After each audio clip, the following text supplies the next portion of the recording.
Due to an overwhelming number of requests I've received to tell about my discoveries and bizarre experiences in the cave not far from my home, I've created a webpage so you guys can check out all of the outline details there and events.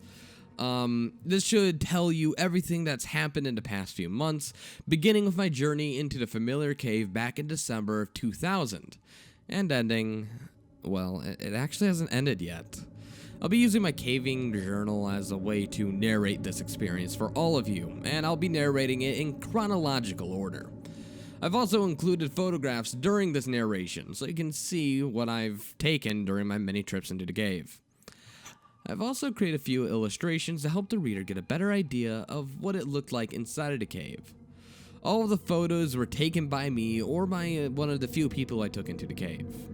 Now, a few things you might want to know about my journey into the cave is just a few general ground rules. One, most of the pictures were taken with a Kodak disposable type camera back, in the 2000s era, which, as you can tell, is not the best for quality. I eventually took a better camera into the cave on one or two of the trips. Pictures on this video are all original photos and have not been messed with or enhanced other than what is noted. As a rule of thumb, I get all my pictures, put them onto a disc at the time of developing, so that I don't have to scan them in later. This ensures the best digital quality. 2. I will not reveal the names of other people involved with the experiences. If you know me well enough, you probably know them already.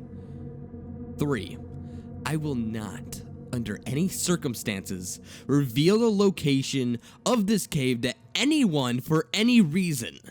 So please, stop asking. I refuse to be held accountable for anyone's life but my own. I'll refer to this cave as the Mystery Cave, and no, you cheeky troll bastards, this is not the real name. If you think this is far-fetched, I would agree. I would have came to the same conclusion had I not experienced it myself. I will try to finish the site as soon as possible. Check the date on the main page to see when the last time I made updates. To protect myself from people who might want to copy the site or try to alter it, I've included the following text on the page. All texts on the following pages are my own words, copyright 2001. As for the narration itself, I will divide the narration into parts and I'll make sure that it's clearly known what part is me simply commenting on the journal and what part is actual excerpts from the journal itself. As for the site, I should explain to you how it's divided. It's divided into two colors for clarity's sake. The plain text is taken directly from the caving journal. The italicized text is my comment as I reflect on the experience. I'll do my best to convey my thoughts, feelings, and experiences during the entire event and narration. I will not use the actual names of other individuals involved. I will only include the entire relevant information from my text journal in this actual narration. Only small parts of the journal I will skip. This will only occur when the entry has nothing to do with my experience in the cave, such as eating dinner after a trip, getting fuel snacks, irrelevant details, etc., etc. I've actually really tried to narrow this down, but a lot of this stuff is actually required. My journal is very thorough, and as by the size of the video, I'm pretty sure that you can see why. I'll merely summarize what I am cutting out of the actual entry. In an effort to present the experience in the most accurate light possible, I will type my journal as I wrote it. I will narrate as it's written. Sans, grammar, all that stuff. Please overlook any errors or anything like that or accidental comments on the page, but you probably won't have to worry about it for this video. With that being said, why don't I dive into my caving journal 12/30 of 2000. B and I decided to get in one more caving trip before the new year, so we set our sights on Mystery Cave. Not a spectacular cave, but since neither of us had been caving in a while, it would be nice to go into any cave whatsoever.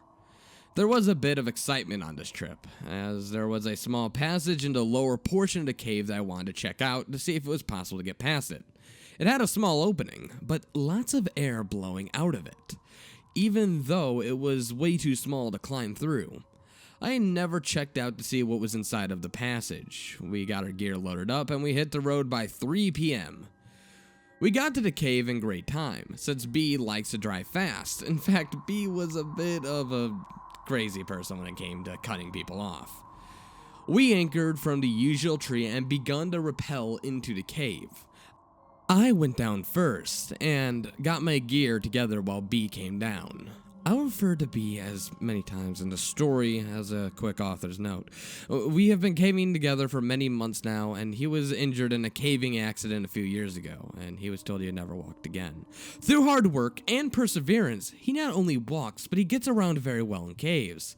The thicker parts of a cave might slow him down a bit, but he can make it through pretty much any part I've ever seen. He's one of the strongest people I know. He patiently works through the obstacle until he gets past it. As for the reference to the small opening of the cave, there is a saying among cavers. If it blows, it goes. Meaning that if a passage has good airflow, it's probably worth investigating. Another quick author's note here. After we explored all of the usual passages, we climbed down to check the hole. The hole is located deep within the cave, near the lowest part of the cave. It is on the side of a cave wall, about 3 feet from the floor. To look inside the hole, I would have to kneel down and duck under a overhanging rock. I used my backup mini mag light and held it inside the hole to see what I could see. I was excited by what I saw. The wall around the hole was about 3 to 5 inches thick, and it led to a very, very tight passage. The passage opened up a bit once you got inside. It continued back for about 12 to maybe 12 feet inside the small crawl space. After that, it seemed to really open up to possibly a new unexplored passage. Although how much this opened up, we couldn't really tell. But all we do know is that this definitely had to be a virgin passage. Obviously, no one's passed through this route because the hole would have been very tiny. But there could be a way into the passage from maybe the other side or maybe some other opening that we haven't seen. To even get into or get through the crawl space, we would have to enlarge the opening significantly. Currently, it is about the size of my fist. Once we get past the opening, we would have a tight crawl back to where it opened up. It would take some work, but we thought that we definitely could do it. We sat down for a few minutes to rest and contemplate our plan of attack. While we sat there in darkness, we could hear the wind blowing from the other side of the passage. It was a low, eerie noise. We could hear the low rumble from time to time. No big deal. The cave was in the vicinity of a highway that was populated by heavy trucks that drove often on it. We figured that the rumble was the effect of the trucks resonating through the rocks. We determined that our best plan of attack would be to haul a cordless drill into the cave and drill directly into the rock. Then we could take a bullpen and a small sledgehammer and break up the rock once we've, sanded it down a bit. It seemed pretty straightforward. We would widen the hole big enough just to squeeze through it and then see what was on the other side. The efforts to haul all of the equipment down to the hole would be a pain, but we hoped it would definitely be worth it. I named the passage Floyd's Tomb after Floyd Collins. It seemed to look like a tight spot where Floyd spent his last miserable days on Earth. Another quick author's note here. Floyd Collins was a caver back in the early 1900s. He got stuck in a tight crawl space and he was unable to free himself. It's an amazing story detailed in the book called Trapped, The Story of Floyd Collins. I think that was the title. I don't recall the author.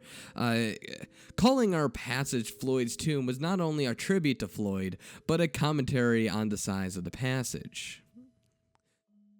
In retrospect, it's kind of funny how simple I thought it was going to be. I figured it would be a few hours of work and we'd be right in there.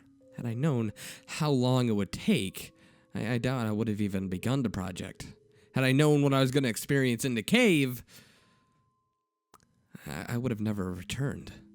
We gathered up our gear and headed to the surface. Normally, I couldn't care less if I ever came back to this cave, but there was nothing special about it. But now I was psyched about going back and getting through what no one else has done before. We hadn't even left the cave before we begun planning our return trip.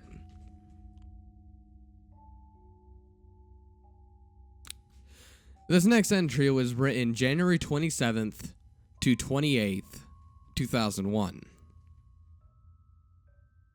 B and I were both excited to get back into the cave and get to work. I figured with about 4 hours of work, we could be in and out and see what was on the other side.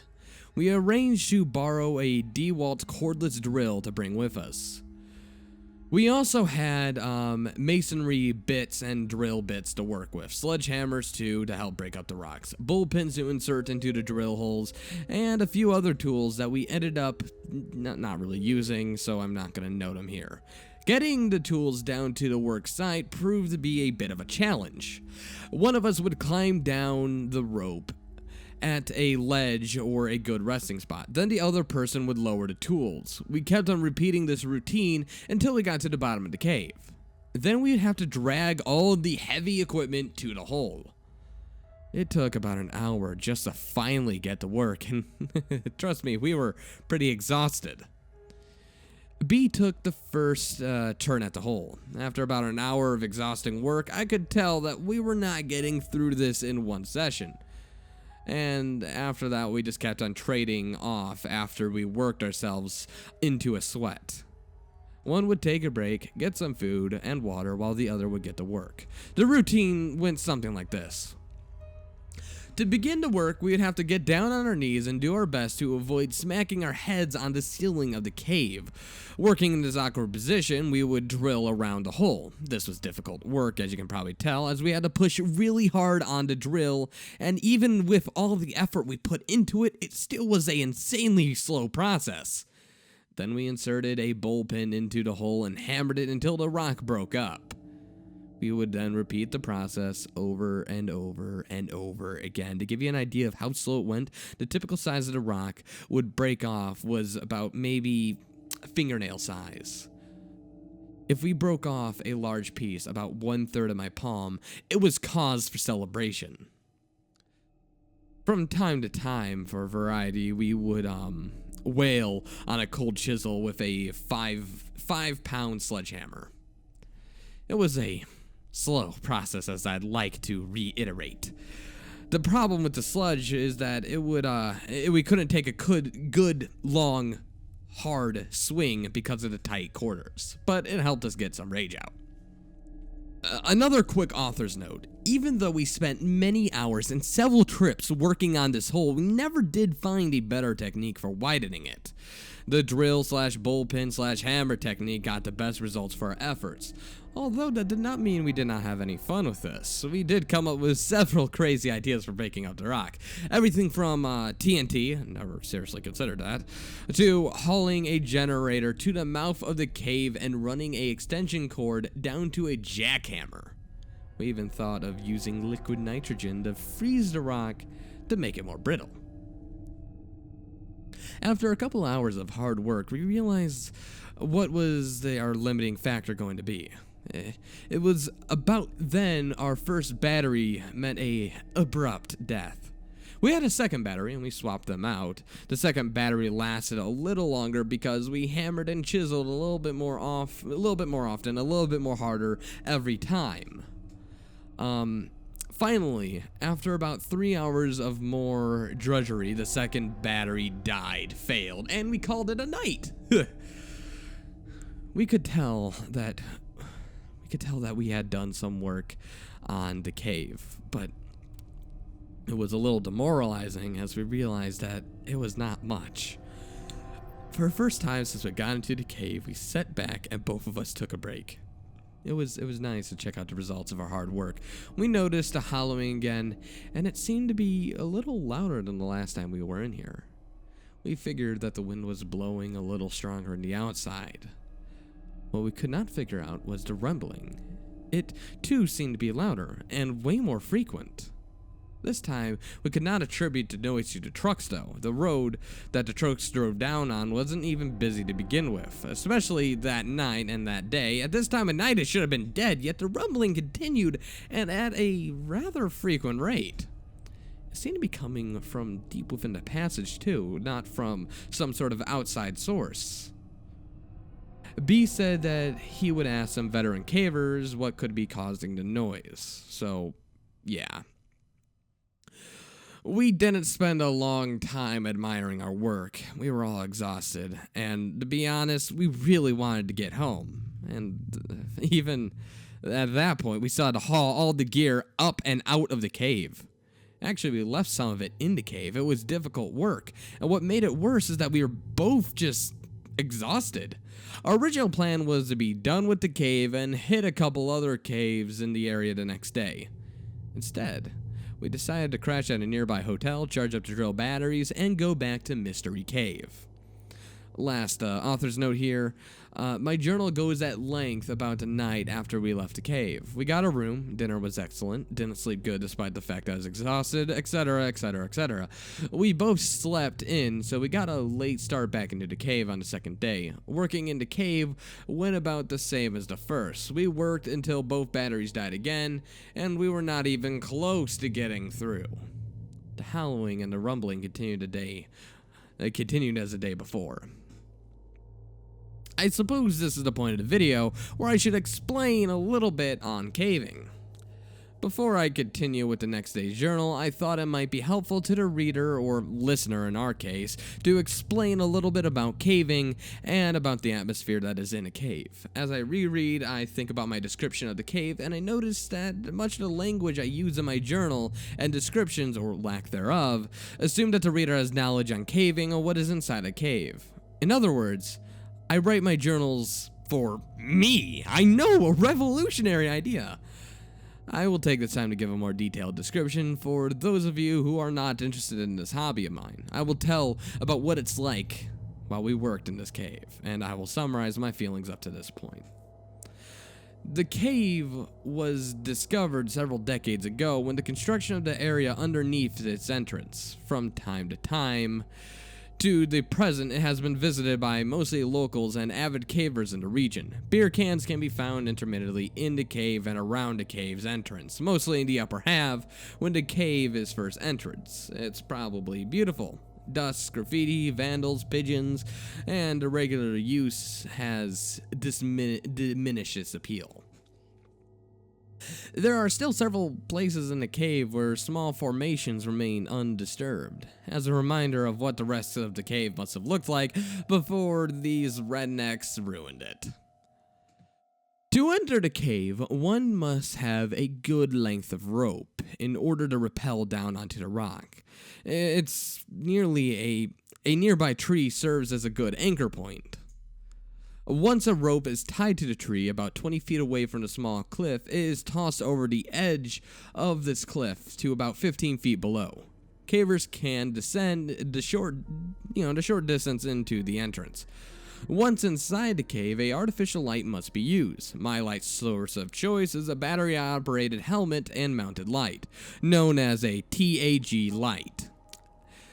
Safe caving calls for at least two sources of backup lighting. For my backup, I have a mini mag light as a mounted light on my helmet, and another helmet-mounted light in my backpack, which I always carry with me. I also have a few glow sticks I carry with me as well. These are not considered a good source of backup light by some, but they're good use for, taking lunch breaks. And they could be used to get out of the cave if another source fails. After a short climb over some large rocks, a caver comes to a large pit. Some rope is used to reach the bottom of the pit. The drop is nearly 50 feet or so, but it's not free hanging. In other words, you cannot slide straight down the rope, which is preferable. You have to snake your way around sharp rocks as you descend. The ascent is made more difficult for the same freaking reason. The pit varies in diameter from around 10 feet to 3 or 4 in a few paces. The walls are lined with sharp rock called popcorn. Let me correct that. It used to be white, but now it's covered with dust and dirt that can be kicked around from, the years above of caving. The popcorn makes it very painful to brush against when you're in the side of the pit. My choice of clothing is a Levi's t-shirt, gloves, and knee pads. I usually leave the cave with a few scrapes and cuts, but at least I'm comfortable while I climb around inside. The temperature is stable year-round. It feels cool in the summer and warm in the winter. We have gone in on freezing days, and 10 feet into the cave it's warm enough not even to use coats. It is a good temperature to work in, as we have learned. For this size drop, I usually use a figure 8 descending device. For to climb up, I attach myself to a rope using a pt1 ascender, but I climb up on my own accord without using the device. It is merely a safety attachment in case I slip. Other caves have their own methods of getting up and down, and that's to be used at one caver's own discretion. At the bottom of the drop, the caver gets to do some crawling for a while. There is a small room about 6 feet by 6 feet at the bottom that gives the caver a spot to leave his harness and ascending gear, since there are no more steep drops. The harness is just simply not needed in any shape or form and will only get in the way if you continue on past this point. Once the caver gets down to the 6 by 6 room, he can take breaks under a ledge while the rest of the party comes down. Then he must drop onto his knees and navigate a 10-foot long passage that is only a few feet high. This is where the knee pads come in handy. The floor is covered with small dirt, intermingled with bits of broken rock from above. The thin rock layer of dirt provides nothing to soften the blow to hands and knees as the caver works down into the crawl space. As a reward to the end of the crawl, he gets to drop onto his belly and scoot under a tight squeeze. Not really tight, just something low enough to make a caver scoot along the dirt. Once a caver gets on the other side of the rock to squeeze through, there are several crawl spaces. Then the cave opens up enough to stand. For most of the rest of the caver can stand or at least stoop. The cave splits off into several passages at this point. 2 routes wind to rock and crevices and abrupt dead ends. The other 2 lead to small pools of water. Each route is fun to explore, and they all lead for about 100 feet or so and a gradual downward slope. Most of the time, the caver can walk upright in these passages. Other times, you'll have to climb over large boulders or occasionally crawl on hands and knees when the thing gets a little too tight. Water is a common occurrence in caves. I have been told that one of the local residents was one of the first people into the cave, and that his cousin dove into one of the pools using scuba gear. He said that the cave continued down for over 100 feet underwater. What they were hoping for and what happens frequently is that the passage comes up somewhere else, to another virgin cave passage to explore and to name yourself. Unfortunately, I don't possess the knowledge to give more detail about those types of, dives into caves. When we were drilling, we would have some parts that were easier to drill than others, and there were different colors in the rock. Refer to the photos taken into the cave. But that's the best I can do to describe the makeup of the cave. At the point the cave splits into 4 routes. The 2 passages that are dead ends are to the immediate left of the caver. Straight ahead and to the right are passages that lead to pools of the water. The entrance to the passage on the right is the largest of the 4 and arches the opening and rises about 10 feet into the air, ending a mere few feet below the cave ceiling. As the caver enters the passage, the ceiling gradually lowers to about 6 feet high. It continues for the same height for about 40 feet that the passage continues into that direction. After walking a few feet and climbing down a few short drop-offs, the caver arrives at a small level area, which has a passage leading down immediately to the left. And that's about all I'm going to go in for now. If you really want to read more about this, you guys can, simply look at the text.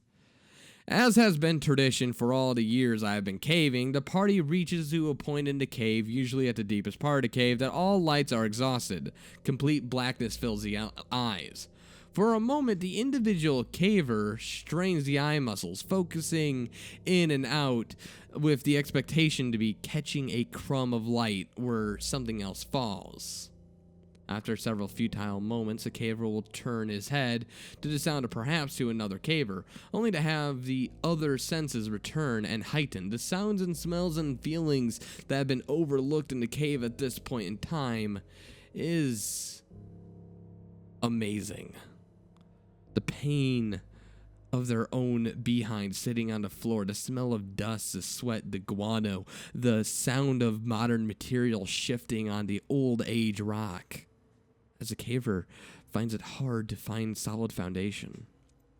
At the back of every caver's mind is this sense of what if? What if a person had climbed out of the cave with no light? Would he even make it?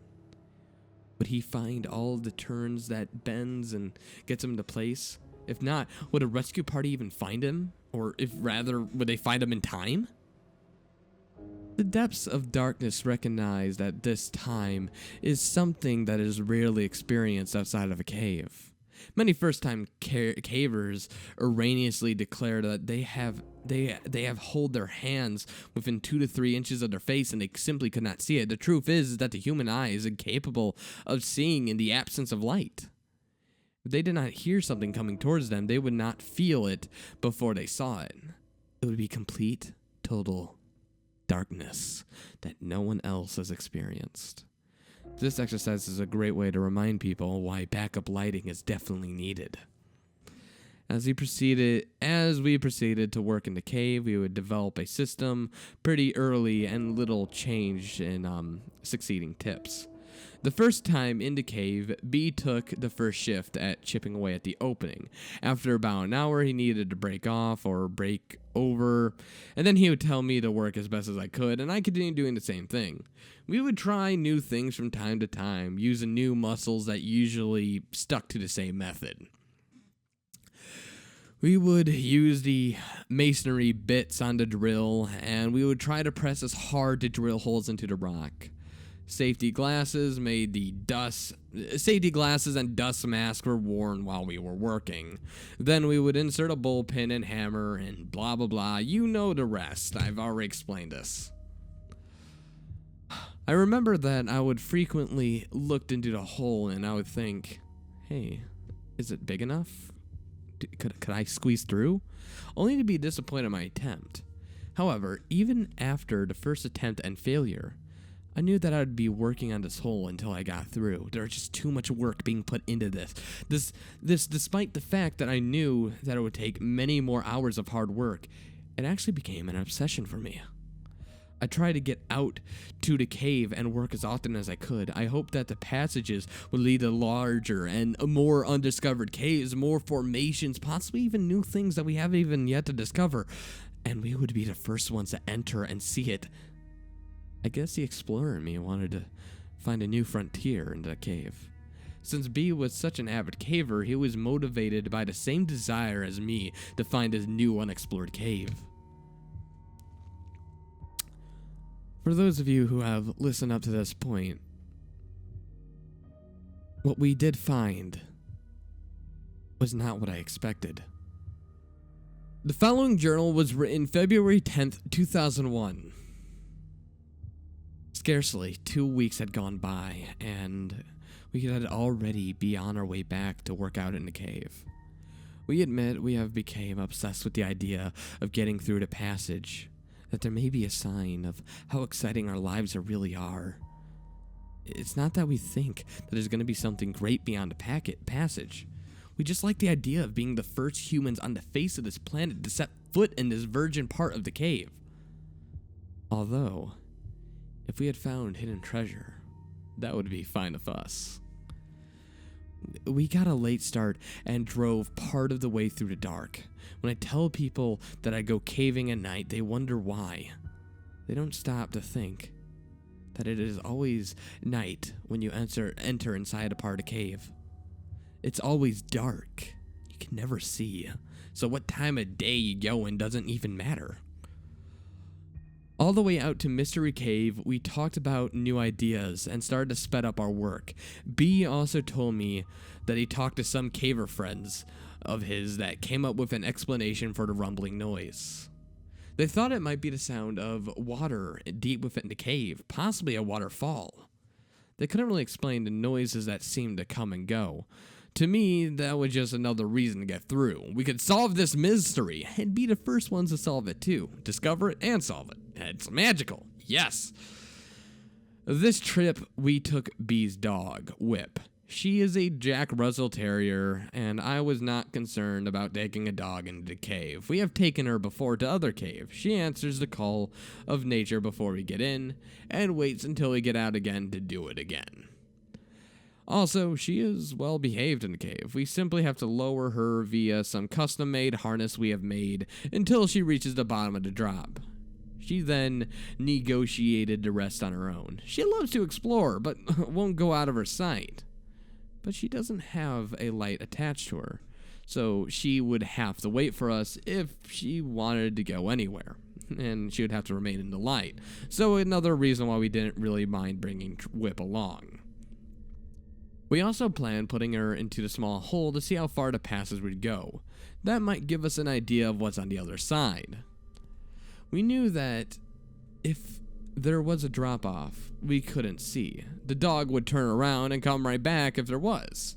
We thought that we might have to do some work on the hole below before the dog could get through. Despite working in the dark of the night, we would be able to bring up the rig again, and we would be able to bring it down pretty quickly. We didn't take as many tools as last time. Plus, we left some in the hole so we wouldn't have to haul them back down again, making the trip 100 times easier.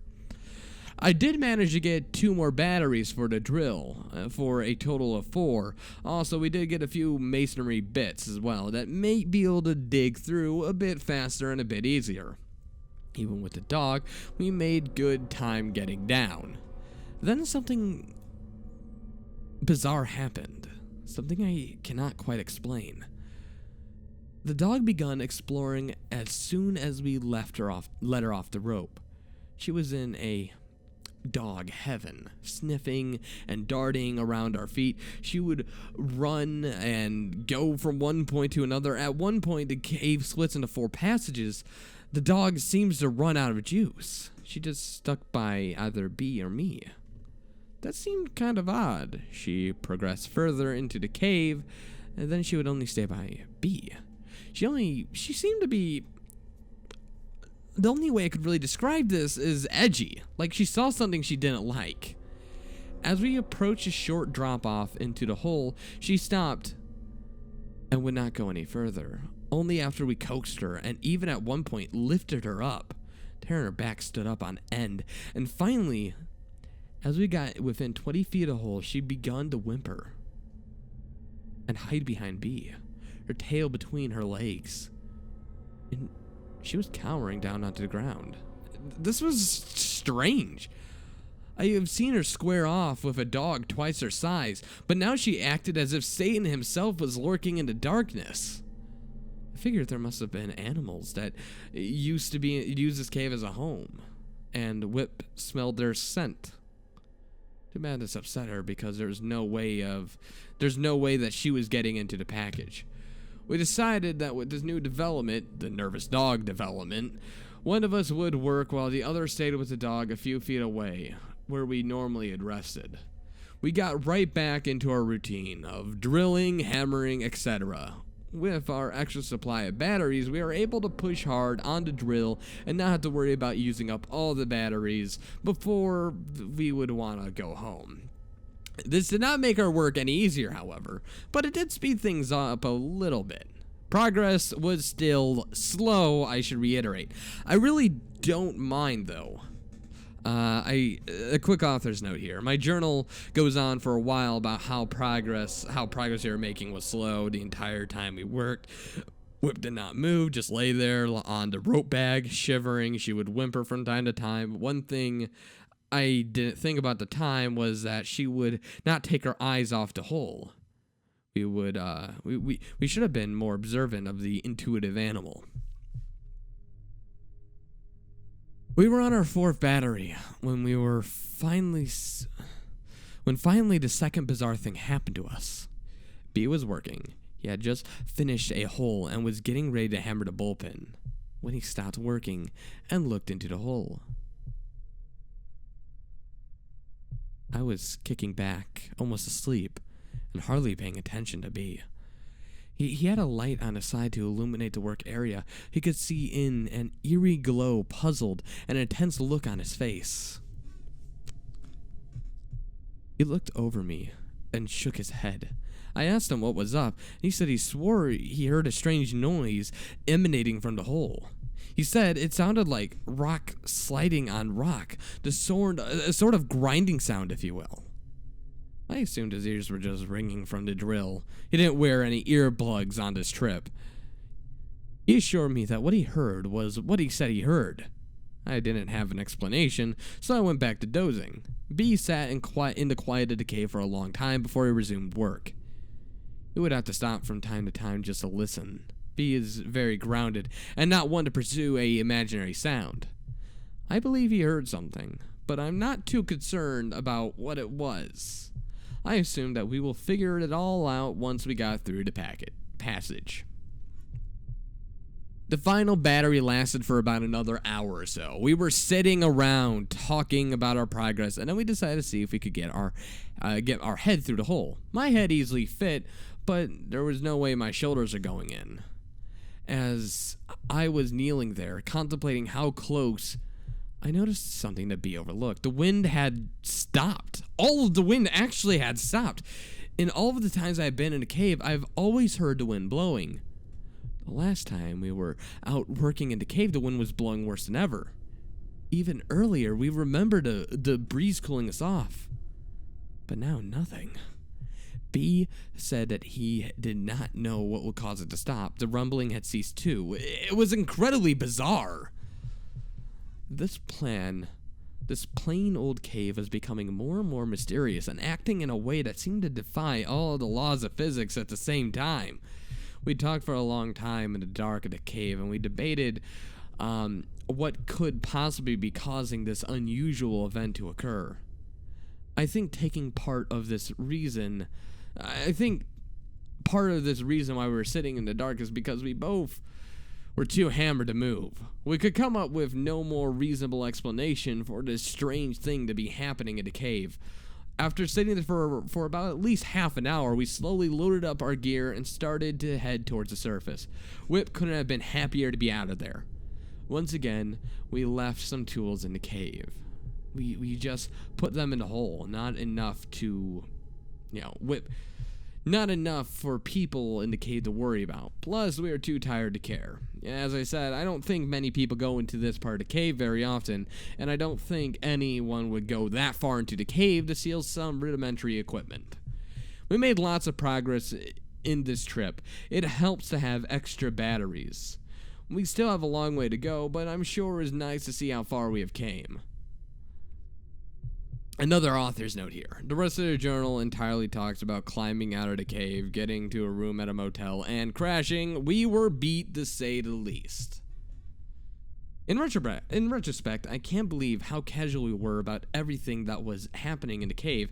At the time, the only thing we could think was getting into the passage. Everything else was a minor distraction. I do recall thinking that it would be nice to get in and see the mechanics of the cave and how it worked, where the wind was coming from, what was making the noise, etc., etc. Now, weeks later, I think my ignorance and my naivety, and I think about what happened, and it makes me shiver.